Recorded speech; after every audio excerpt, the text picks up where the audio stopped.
now like to invite our second speaker who would be talking about diversity. What's the alternative? My best speaker, and I love to hear her insights. Miss Susan Dane Setin, welcome you to the EMEA Leaders Diversity and Inclusion Summit once again. Request you to please take the stage. We're all here because diversity and inclusion are important to us and to our companies and to the clients and the communities we serve. And as the summit agenda says so well, diversity in business is no longer some nice idea about a future possibility. Diversity is a must, and the time is now, and we are here today to discuss that now. I created my company, Smart Women Rising, and Get CAUSATIVE, Design for Life, to create new conversations on a global level. In fact, the company tagline is define the conversation, design the future. And that's what I hope to undertake with you in the next 15 minutes. To start, I thought it'd be great to all of us get on the same page. I found a really interesting definition of diversity online. It's simple, direct, and it'll keep us right on point. So I'll read it to you. Diversity is differences in racial and ethnic, cultural, tribal, linguistic, socioeconomic, geographic, academic, professional backgrounds. People with different opinions, education degrees, and social experience, religious beliefs, political beliefs, sexual orientations, heritage, gender identification, practices, languages, and life experience. Talk about making something really complicated. Maybe we won't be able to solve it, but there's nothing that complicated about diversity. And if those are the definitions we're starting with, we can bet we're going to run into problems. But it's really not.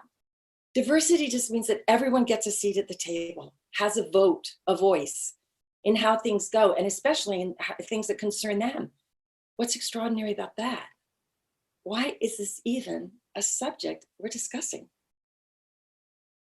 The idea that diversity means including everyone is really nice, very sweet, but words like people have a heritage. They have family and roots that go way back to their earliest usage.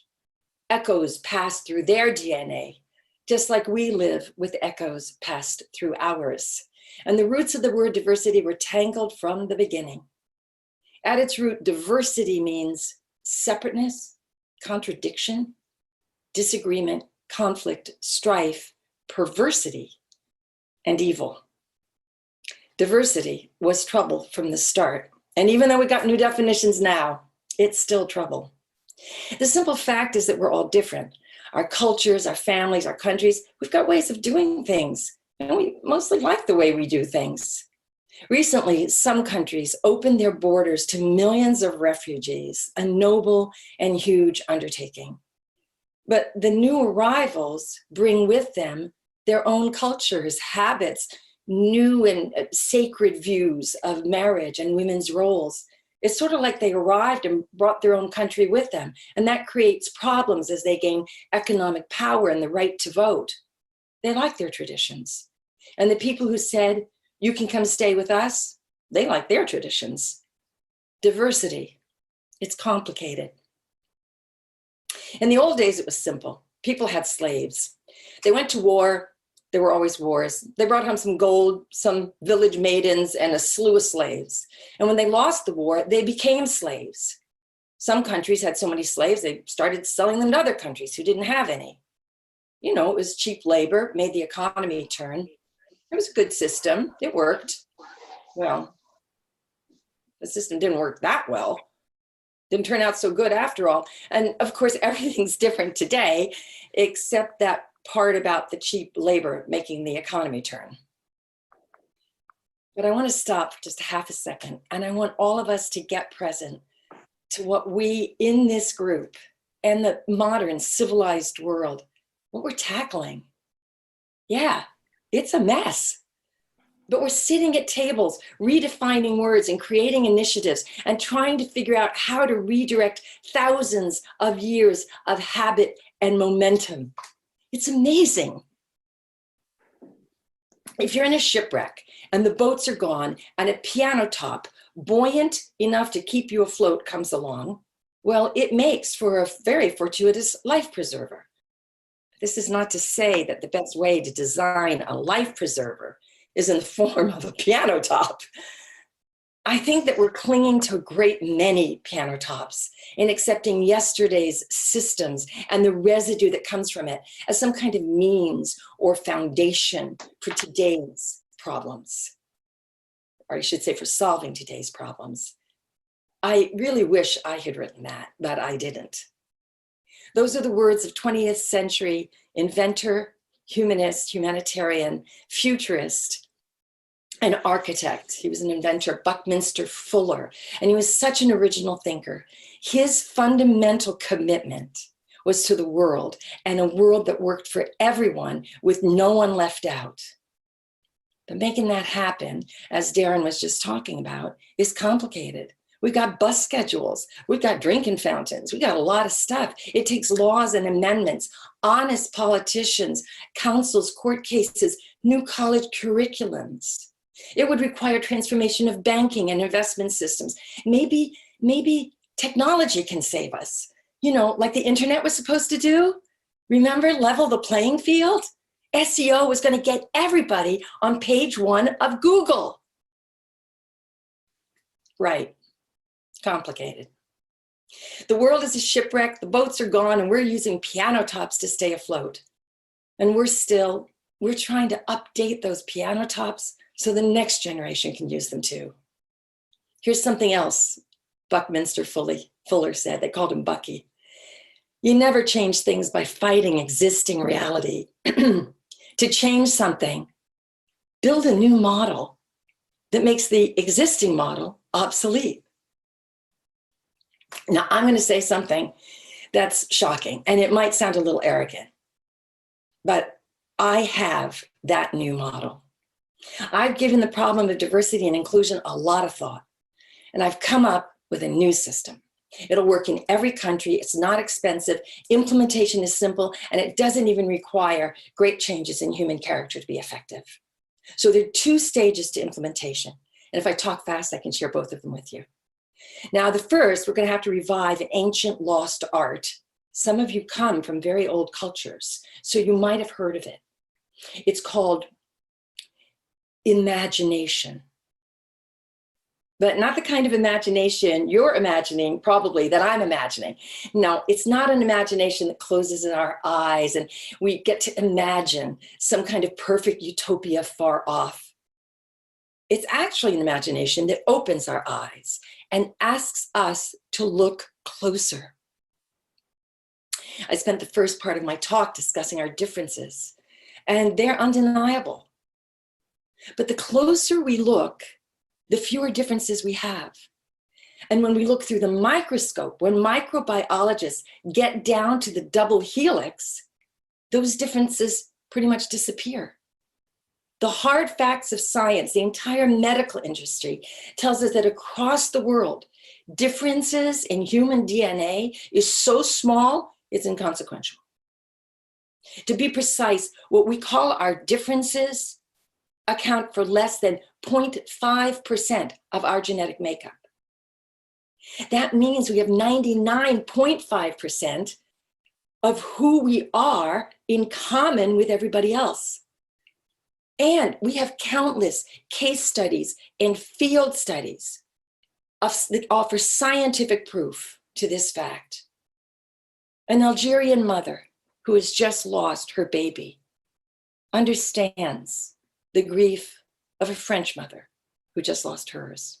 A Syrian father whose son is killed in the war understands an Ethiopian father who has lost his son in a war.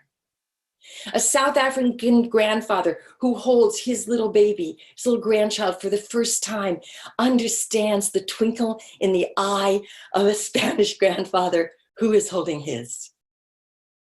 Schoolgirls giggle together. All kids want to grow up and make a difference. We have scientific proof that diversity is a myth and that unity is the fact.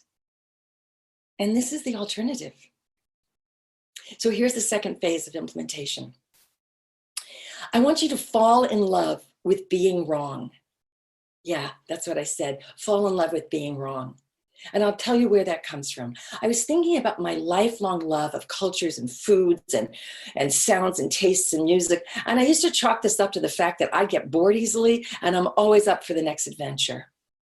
But I'll share the following in hopes that it will give all of us food for thought to create radical new systems of unity instead of trying to modernize soggy piano tops. Why do we travel? This was a journal entry. We travel to discover we are wrong. Someone who has never left home, never left what they've known for their whole life, well, that's what their life is. This person never learns they're wrong. They live and they die knowing how the world works. But the person who travels to a foreign land discovers that he or she is the foreigner. Everyone she meets in this new and foreign land is right at home, much like the family and the friends she left behind.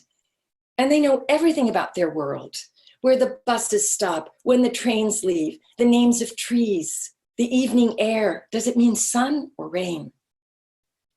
They know how to greet a friend, who to nod to on the street, when to walk straight by discreetly. And they can always spot you, the foreigner, easily, because you know nothing. You walk around with an open guidebook, pointing to some pictures and talking to total strangers, hoping for help from a stranger. Now, some strangers shake their head. They don't want anything to do with you. They don't want anything outside their perimeter of what they know. And they know you are right outside that perimeter. But some other stranger will stop. And maybe they'll just look at you and they know about the guidebook and they know about the pointing and they point back and they telling you like down there and you don't get it all, but maybe you catch the word for left or for right. And you know a little bit more than before you stopped to ask them for help. And the nice stranger who approached you, they feel good they get to feel smart. They know everything about their world and their town. And you're enjoying your travels because every day you learn more and more things you don't know. And you both smile like old friends when you say goodbye because you shared a moment between knowing and not knowing. And that is always a place of intimacy. Now, I know there's not much traveling going on, but in so many places, there is now diversity and you can meet so many foreigners wherever you live. And that's my system. You don't have to travel to put it in practice. Step outside your own perimeters. Ask someone to invite you into theirs, preferably someone you don't agree with, you don't have a natural affinity to, and maybe someone you're even prejudiced about. Listen to their pride and their wonder when they talk about what they know, about how life is and how we need to fix it. Fall in love with being wrong. Fall in love with someone else's idea that they are right. It doesn't have to be forever.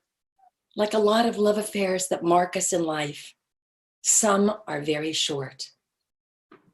I mentioned that I created Smart Women Rising and Get Causative Design for Life because like you, I want to design new conversations and design the future. And that's what we're doing in the next few days at this summit. I'd love to stay in touch with every one of you and hear what you think you're right about. And I'm inviting you personally to please get in touch with me at smartwomenrising.com. And if you're ever tempted to think diversity and inclusion is complicated, well, as we talked about, they come from a complicated family. But unity and learning to listen to someone else, letting someone else have a turn, a seat at the table, it's not that complicated. And that's my alternative for diversity, unity. Become a foreigner in your own neighborhood, your own town, your own family, your own committee meeting. You won't lose a thing. Fall in love with someone else's point of view. And then, oh my gosh, you will have two. I'm Susan Dane Setin. Thanks so much for letting me share.